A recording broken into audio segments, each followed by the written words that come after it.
Bueno, antes que nada, buenas tardes. Mi nombre es Jakubowski. Le quiero dar la bienvenida a este nuevo canal de YouTube. Esta será la nueva metodología en la que estaremos trabajando. Semanalmente se estarán subiendo videos al canal, y cada uno de ellos con un módulo de estudio, el cual a su vez contiene una serie de actividades que deberán ir realizando a medida que en acompañamiento con el video, más la documentación que contiene ese módulo de estudio. Antes que nada, quiero presentarles, vamos a proyectar un video que quiero que lo analicen, y que después, una vez culminado, vamos a hacer referencia a él. Sin más vueltas, vamos al video.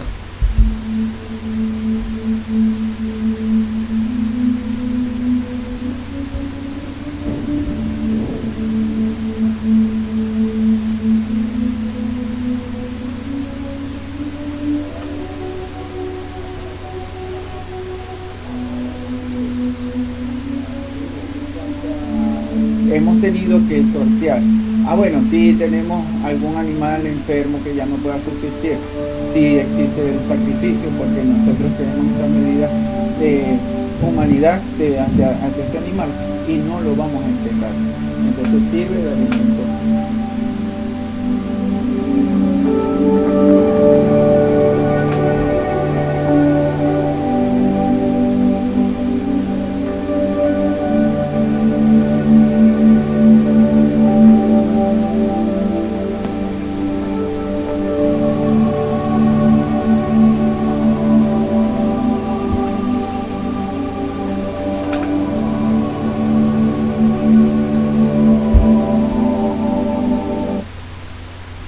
Bueno, como vimos, el video no trata acerca de un zoológico que se encuentra en Venezuela.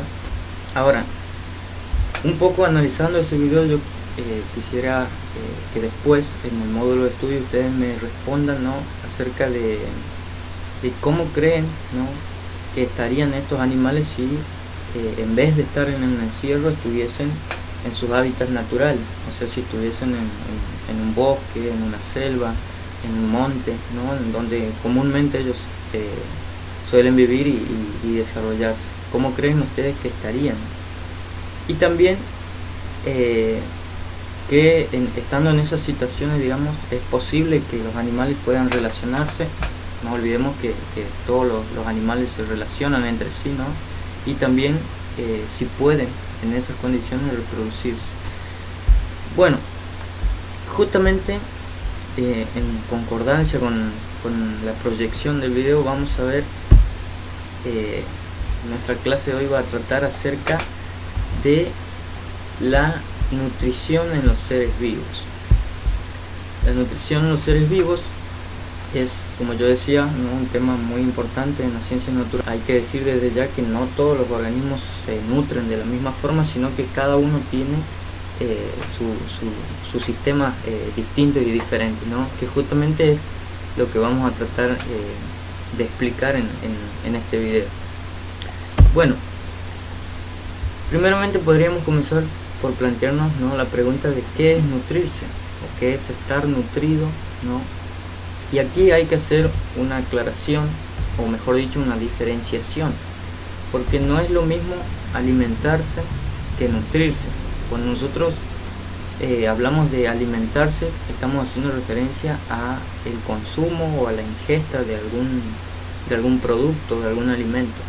Pero la nutrición se refiere, o tiene también relación con el consumo, con la ingesta, pero que ese consumo tenga aportes, que tenga los nutrientes, se dice, los nutrientes para que nuestro cuerpo pueda desarrollarse. Bueno, otra de las aclaraciones que hay que hacer es acerca de la definición. En la comunidad científica se dice que la nutrición es un proceso complejo, y difiere de un organismo a otro, pero consiste básicamente en la incorporación, en la captación de un alimento, en la asimilación y después en la utilización de la energía que se extrajo de ese alimento, ¿no? Ahora, también hay que aclarar que cuál es la necesidad que tenemos nosotros de nutrirnos, o sea, ¿para qué nos nutrimos?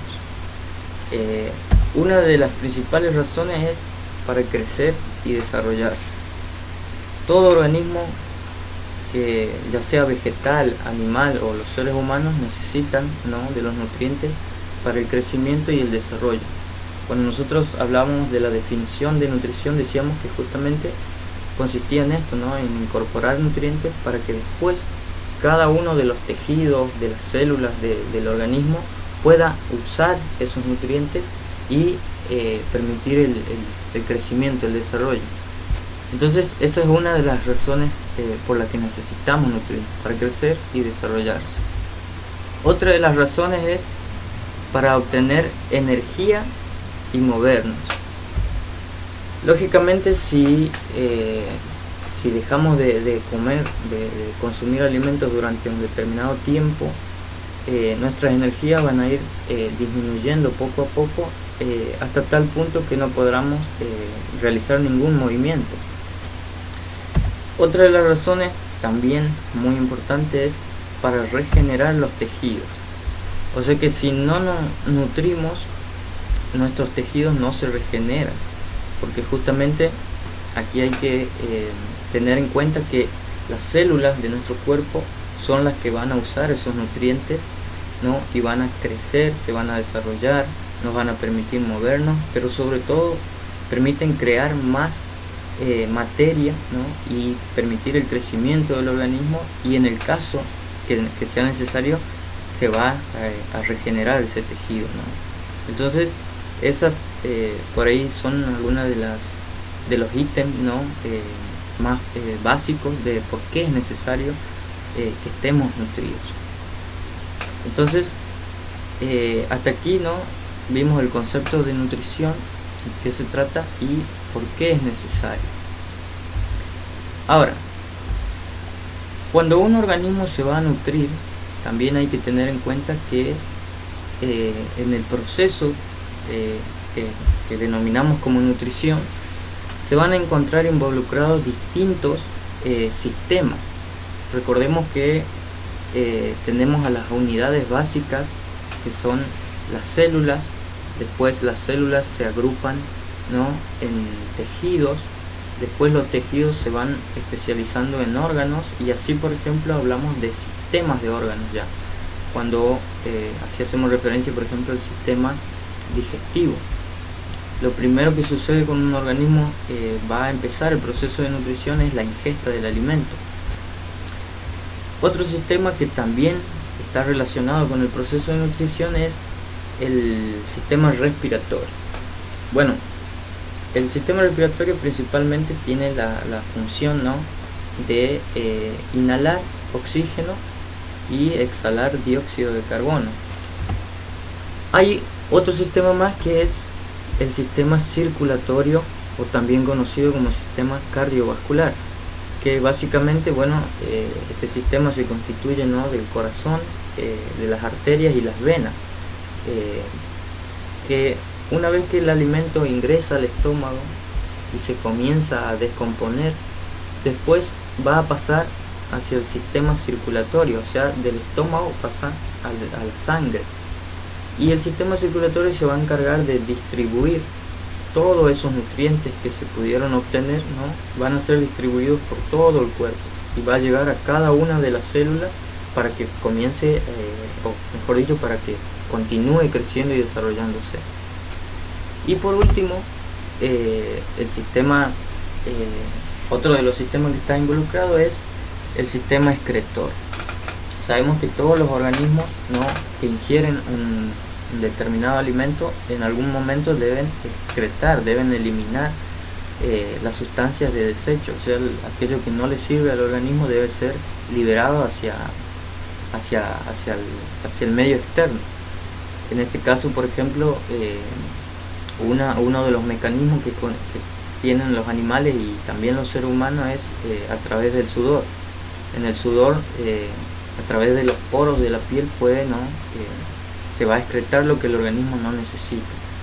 Otra de las formas de eliminar las sustancias innecesarias son a través de la orina o a través de las que se conoce como las heces, ¿no? Entonces, estos van a ser los 4 sistemas que van a estar involucrados: el digestivo, que digiere el alimento; el respiratorio, que permite el ingreso de oxígeno y la salida de dióxido de carbono; el circulatorio, que va a distribuir todos los nutrientes; y el excretor, que va a eliminar las sustancias que nuestro cuerpo no necesita.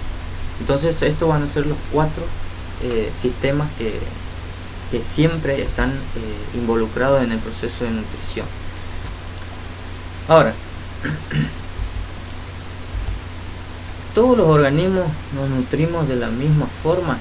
Esta es la pregunta que yo planteaba por ahí, o a la que hacía referencia al principio, ¿no? De que no todos los organismos se van a nutrir de la misma manera o de la misma forma. Así, por ejemplo, tenemos organismos que consumen hierbas o vegetales, ¿no? También tenemos, a las plantas, que tienen una nutrición muy particular y que de alguna forma constituyen la base de cualquier cadena alimenticia. Esto también vamos a verlo un poquito más, a desarrollarlo un poquito más en otra diapositiva, ¿no? Después tenemos, por ejemplo, a los microorganismos, ¿no? Seres vivos que son microscópicos, pero que también tienen una nutrición y que también tienen una función muy importante dentro de los ecosistemas y de las cadenas alimenticias. También tenemos a los hongos, que vamos a ver también cómo se denomina su forma de alimentación, ¿no? Y tenemos a otros animales que consumen carne o que en algunos casos son carroñeros. Entonces, hay que decir que, respondiendo a la pregunta, no todos los organismos se van a nutrir de la misma forma, sino que cada uno tiene una particularidad. Ahora, en relación a esa particularidad de los organismos, entonces en la comunidad científica se habla de la obtención de la energía, ¿no? Y para obtener la energía existen 2 grandes tipos. Uno de ellos se conoce como autótrofos. Los organismos autótrofos, ¿no? Este término proviene del griego, en donde autos significa por sí mismo y trofos, que significa nutrirse. O sea que van a ser organismos que pueden nutrirse por sí solos, que pueden fabricar su propio alimento y que no necesitan de otros para poder nutrirse y crecer, ¿no? Sino que ellos mismos pueden obtener sus alimentos. Y dentro de los autótrofos, ¿no? Tenemos otras subclasificaciones, que son, por un lado, los organismos fotosintéticos. Los más conocidos o los más comunes son las plantas. Ahora, otra de las clasificaciones, o mejor dicho, otro de los organismos que son denominados como autótrofos, son los quimiosintéticos. En este caso también son organismos que pueden alimentarse por sí solos, que no necesitan de otros, pero en este caso lo hacen a través de químicos. Esos son las 2 subclasificaciones. Entonces teníamos la obtención de la energía, 2 tipos. En primer lugar, los autótrofos, y dentro de los autótrofos, los fotosintéticos y los quimiosintéticos. Por otro lado, tenemos la otra gran clasificación, que es la de los heterótrofos. Aquí, al igual que los autótrofos, el término heterótrofo proviene del griego, en donde heteros significa otro diferente, otro distinto, y trofos significa nutrición. Eso quiere decir organismos que se van a nutrir o se van a alimentar de otros seres vivos o de otros organismos. Los heterótrofos normalmente no tienen la capacidad de captar la energía del sol, y por lo tanto necesitan de las plantas, ¿no? Necesitan que las plantas produzcan alimentos que después ellos van a consumir. Por eso hablamos, ¿no?, de organismos que se alimentan de otros, que no pueden producir su propio alimento, sino que siempre van a depender de otros seres vivos. Dentro de los heterótrofos tenemos también distintas clasificaciones. Si por ejemplo hablamos en primer lugar de los herbívoros, que los organismos herbívoros son aquellos que consumen vegetales, que consumen hierbas, ¿no?, el pasto, y de ahí viene, ¿no?, de ahí se le asigna este nombre como herbívoros. Por ejemplo, organismos herbívoros son, puede ser el conejo, puede ser también los alces, pueden ser también las gacelas, ¿no? Todos los que consumen hierbas van a ser clasificados como herbívoros. Otra de las clasificaciones dentro de los heterótrofos son los carnívoros, que también, como el mismo nombre lo indica, ¿no?, en este caso vamos a hablar de organismos que consumen carne. Ahora, otra de las clasificaciones es los omnívoros, que aquí vamos a ver el término omnívoro se refiere a un organismo que consume hierbas, o sea, puede consumir vegetales y también puede consumir carne. Por ejemplo, nosotros los seres humanos somos organismos omnívoros porque consumimos vegetales, y también consumimos carne, o sea que consumimos ambos productos y por lo tanto se nos denomina como omnívoros. Después también tenemos a los saprófitos, que los saprófitos va a ser otra forma de obtener la energía, y en este caso hablamos específicamente de los hongos. Aquí hay que aclarar que este tipo de alimentación o de obtención de la energía consiste, ¿no?, en obtener los nutrientes, pero de organismos que ya están muertos o que están en un proceso de descomposición. Y por último tenemos a los parásitos, que la alimentación parásita consiste en la relación de dos organismos, ¿no? En este caso tenemos al parásito y al animal, como por ejemplo puede ser una vaca o puede ser un perro o un gato. Y los parásitos básicamente se alimentan, se dice, ¿no?, a expensas del otro organismo, o viven, se alimentan de él, y en algunos casos pueden llegar a matarlo, porque los parásitos justamente van a ser dañinos para el otro organismo, porque consumen la gran mayoría de las veces, ¿no?, su sangre. Y en relación a eso tenemos que decir que a su vez los parásitos se subclasifican, ¿no?, se dividen en dos tipos. Por un lado tenemos los endoparásitos, que son aquellos que van a vivir adentro del otro organismo, o sea, en su interior, como por ejemplo en el estómago. Un ejemplo de un endoparásito podría ser las lombrices intestinales, que es muy común en los perros, en los gatos, ¿no?, cuando tienen una enfermedad parasitaria, y se los denomina como endoparásitos porque justamente, como dije, no están en su interior. Y después tenemos a los ectoparásitos, que el término ecto significa afuera, ¿no?, externo, que justamente van a ser parásitos, pero que no van a estar en el interior del organismo, sino fuera de él. Y por ejemplo, ahí tenemos a las garrapatas, también a las pulgas, que suelen alimentarse, ¿no?, de la sangre de otros organismos, y así es como ellos mismos se pueden nutrir. Ahora, algo más que hay que agregar aquí es que los herbívoros, los carnívoros y los omnívoros son denominados en su conjunto, ¿no? Estos tres son conocidos como alozoicos, o sea, se dice tienen una nutrición alozoica, porque cualquier alimento sólido o líquido que ellos que consumen se va a descomponer en el estómago, en su interior, y por lo tanto cuando se descompone en el interior se lo denomina como alozoicos. Entonces, resumiendo un poco, ¿no?, esta es la parte por ahí más importante que quiero destacar, porque es después con esta explicación tienen que realizar las actividades del módulo que se van a dejar en la descripción del canal. Dijimos, la obtención de la energía puede darse de dos tipos. Por un lado, los autótrofos, que son los que fabrican su propio alimento.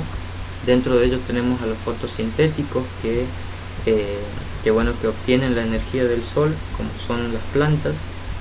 Los quimiosintéticos, que van a utilizar químicos para alimentarse, y algunos ejemplos de ellos son bacterias. Y por otro lado tenemos a los heterótrofos, que se van a alimentar de otros organismos, o sea que no pueden fabricar su propio alimento, y dentro de ellos se encuentran los herbívoros, que consumen hierbas, ¿no?, o vegetales, los carnívoros, que consumen carne, los omnívoros, que van a consumir tanto carne como hierbas, y bueno, ahí hablábamos del ser humano como un ejemplo, los saprófitos, que se alimentan de organismos en descomposición como los hongos, y los parásitos, ¿no?, que viven a expensas, ¿no?, de otro organismo, y que pueden ser endoparásitos cuando están dentro del organismo o ectoparásitos cuando están fuera del organismo. Y por último decíamos que los omnívoros, los carnívoros y los herbívoros se conocen como alozoicos, porque su digestión y la extracción, digamos, de los nutrientes se da en el interior de su estómago. Para ir finalizando, aquí vamos a ver una pequeña cadena alimenticia, ¿no?, para resumir e incorporar todos los contenidos que hemos ido desarrollando, ¿no? Tenemos a una planta que está recibiendo la energía del sol, que está absorbiendo a través de sus raíces el agua, las sales y los minerales que contiene el suelo, como por ejemplo el potasio, el nitrógeno, el hierro, ¿no?, el calcio también. Todos esos minerales son incorporados por las plantas, y gracias al proceso de fotosíntesis van a producir alimentos. Por ejemplo, una planta que da frutos, ¿no?, reserva sus alimentos dentro del fruto. Después, una vez que la planta, que es autótrofa, produce su propio alimento, va a seguir la cadena alimenticia con un consumidor primario. Las plantas son los productores primarios, y después tenemos a los consumidores, que los consumidores se clasifican en este caso en primario, como por ejemplo puede ser una langosta que come a la planta, ¿no? Y aquí es cuando, mejor dicho, este es el ejemplo que podemos dar para entender por qué se habla de intercambio de materia y de energía. Justamente toda la energía, toda la materia que la planta produce por sí sola va a pasar hacia la langosta cuando ésta come a la planta, ¿no? Entonces toda esta materia pasa hacia este organismo. Después tenemos a un consumidor secundario, ¿no?, o de segundo orden, que sería, como ejemplo podemos citar acá a un sapo. El sapo consume, ¿no?, a la langosta, y todos los nutrientes que la langosta ha incorporado de la planta ahora van a pasar hacia este anfibio, el sapo.